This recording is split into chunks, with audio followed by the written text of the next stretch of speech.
कि that is atom versus ion, कि what is the difference between these two, कि atoms और ions में क्या फ़र्क है। तो एटम्स तो कल मैंने आपको बताया था, स्मॉलेस्ट पार्टिकल है मैटर का, मादे का छोटा से छोटा जर्रा, वो कहलाता है एटम। एटम पे न्यूट्रल होता है, एटम पे कोई चार्ज नहीं होता, एटम होता है न्यूट्रल। न्यूट्रल मतलब क्या होता है? No charge. जिस चीज़ के ऊपर कोई भी चार्ज नहीं होता, ना प्लस होता है ना माइनस होता है, उसको हम लोग कहते हैं न्यूट्रल।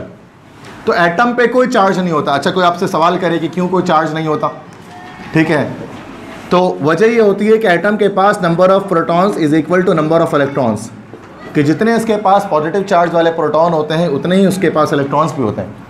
भाई सिंपल सी बात है ना, वहाँ मैंने नाइट्रोजन बनाया हुआ है, अगर आप नाइट्रोजन के एटम को वहाँ चेक करो तो वहाँ 7 प्रोटॉन्स हैं और 7 इलेक्ट्रॉन्स हैं, चूँकि नीचे एटॉमिक नंबर 7 लिखा हुआ है नाइट्रोजन के नाम के, 7 दिख रहा है ना। कल बताया था बहुत अच्छे से कि एटॉमिक नंबर, नीचे जो नंबर लिखा होता है एटॉमिक नंबर होता है, और एटॉमिक नंबर आप क्या बताते हैं? नंबर ऑफ इलेक्ट्रॉन्स या नंबर ऑफ प्रोटॉन्स, ठीक है।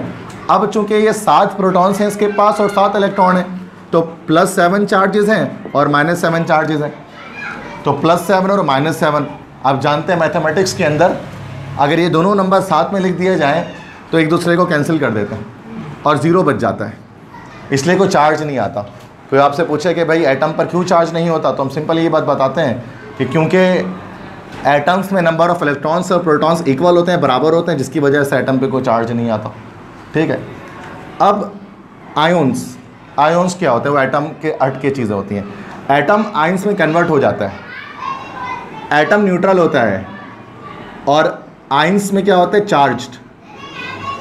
इनमें चार्जेस होते हैं, ये प्लस या माइनस होता है इसमें, ठीक है। तो एटम आयन में कन्वर्ट कब होता है? बाय लॉस और गेन ऑफ इलेक्ट्रॉन। जब एटम इलेक्ट्रॉन को लॉस या गेन कर रहा होता है तो फिर वो आयन में कन्वर्ट हो जाता है, ठीक है। तो फिर दो बात बता दूं कि कैसे चार्जेस में कन्वर्ट होगा, या तो इलेक्ट्रॉन को लॉस कर देगा या इलेक्ट्रॉन को गेन कर लेगा। जब इलेक्ट्रॉन को लॉस कर देता है एटम तो वो बनाता है पॉजिटिव आयन, और अगर इलेक्ट्रॉन को गेन कर रहा होता है एटम तो वो बनाता है नेगेटिव आयन। पॉजिटिव आयन और नेगेटिव आयन 2 तरह के आयन्स होते हैं, ठीक है। पॉजिटिव आयन को ही हम लोग कहते हैं कैटायन और नेगेटिव आयन को ही हम लोग कहते हैं एनायन, ठीक है। तो एक एटम इलेक्ट्रॉन को लॉस भी कर सकता है और गेन भी कर सकता है। तो अगर वो इलेक्ट्रॉन को लॉस या गेन करेगा तो वो एटम से आयन में कन्वर्ट हो जाएगा, और अगर वो इलेक्ट्रॉन लॉस कर रहा है तो पॉजिटिव आयन बनेगा, गेन कर रहा है तो नेगेटिव आयन बनेगा। पॉजिटिव आयन को हम कैटायन भी कहते हैं, नेगेटिव आयन को हम एनायन भी कहते हैं, ठीक है। अब इसकी मिसाल देख लो किस तरह से ऐसा होता है। एक कैटायन के एग्जाम्पल ले लेते हैं, एक एनायन के एग्जाम्पल ले लेते हैं, ठीक है। दोनों, एक पॉजिटिव आयन है और एक नेगेटिव आयन है। अब ये किस तरह से होगा यहाँ पर, जैसे मिसाल के तौर पर लेट्स से एन एग्जाम्पल मैं आपको दे देता हूँ, सोडियम के एग्जाम्पल सिंपल दे देता हूँ, ठीक है। तो ये आपको सोडियम का एटम पहले मैं ड्रॉ करता हूँ। सोडियम का एटॉमिक नंबर 11 और मास नंबर 23, ठीक है। तो सोडियम के एटम को ड्रॉ करें, कल भी किया था, दोबारा कर रहा हूँ कि प्रोटॉन उसके पास 11 हो गए, ठीक है, और न्यूट्रॉन्स उसके पास 12 हो गए, चूँकि 23 - 11 = 12। अब उसके बाद शेल्स आएंगे, फर्स्ट शेल और सेकंड शेल। तो फर्स्ट शेल के अंदर इलेक्ट्रॉन्स जो है वो आपको पता है मैक्सिमम 2 इलेक्ट्रॉन्स होते हैं। उसके बाद सेकंड शेल में मैक्सिमम 8 होते हैं, तो 8 के 8 लगा देंगे, जो कि क्या हो गया 10 हो गया। अभी भी 11 नहीं हुआ तो एक और शेल लगा देंगे, तो यहाँ पर 1 इलेक्ट्रॉन लगा देंगे, तो ये हो गया आपके पास सोडियम 11, ठीक है। अब ये है एक एटम, ये न्यूट्रल है, चार्ज नहीं है। क्यों चार्ज नहीं है? तो आराम से दिख रहा है कि 11 प्रोटॉन्स हैं और 11 इलेक्ट्रॉन्स हैं, तो पॉजिटिव और नेगेटिव चार्जेस एक दूसरे को कैंसिल आउट कर रहे हैं, चूंकि वो बराबर है ना भाई। +11 -11 कट जाएगा, 0 बचेगा, कोई चार्ज नहीं बचेगा। ये है एटम न्यूट्रल, कोई चार्ज नहीं, नो चार्ज, ठीक है।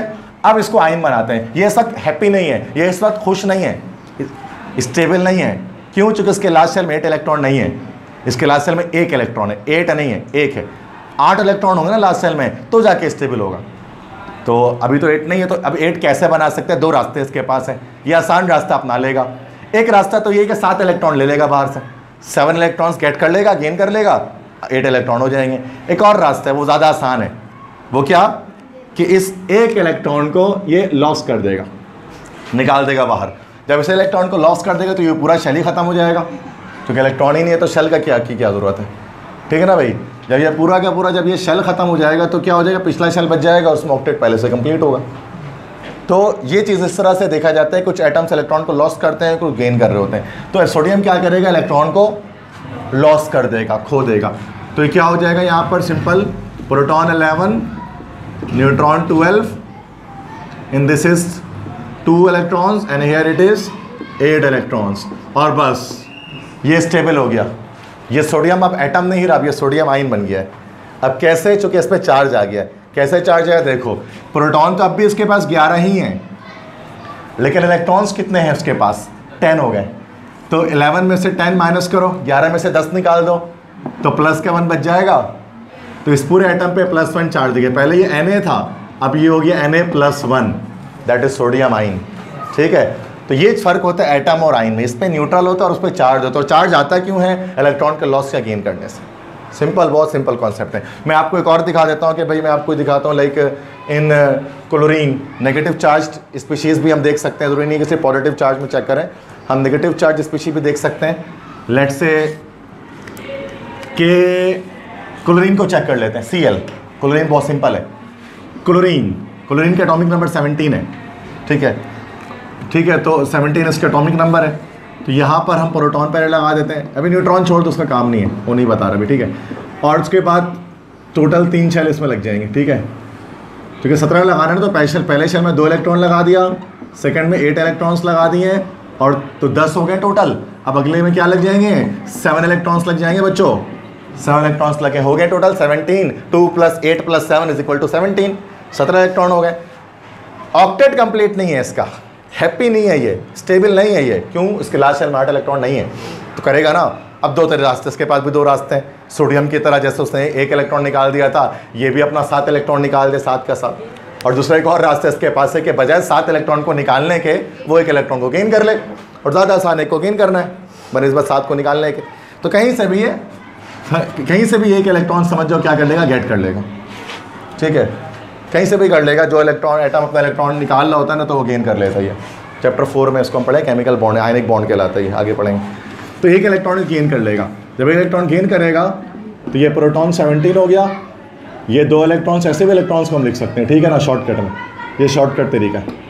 8 इलेक्ट्रॉन्स, 2 इलेक्ट्रॉन्स, 8 इलेक्ट्रॉन्स, और अगले लास्ट सेल के अंदर भी क्या हो गए, यहाँ पर 8 इलेक्ट्रॉन्स हो गए। तो ऑक्टेट कंप्लीट हो गया। लेकिन अब ये क्लोरीन का एटम नहीं रहा, ये क्लोरीन का आइन बन गया।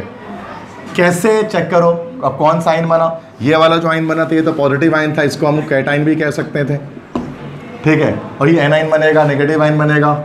ठीक है, कैसे, प्लस का 17 है, 17 प्रोटॉन्स हैं, और इलेक्ट्रॉन्स कितने हैं टोटल, 18 है। 18 हो गया ना, 2 + 8 + 8 माइनस का 18।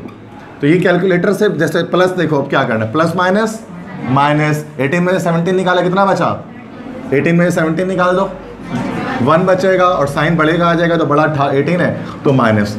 तो अब ये Cl पहले था, और अब क्या बन गया, ये Cl-1 आइन। तो ये यहाँ पर आपका आ गया एनाइन।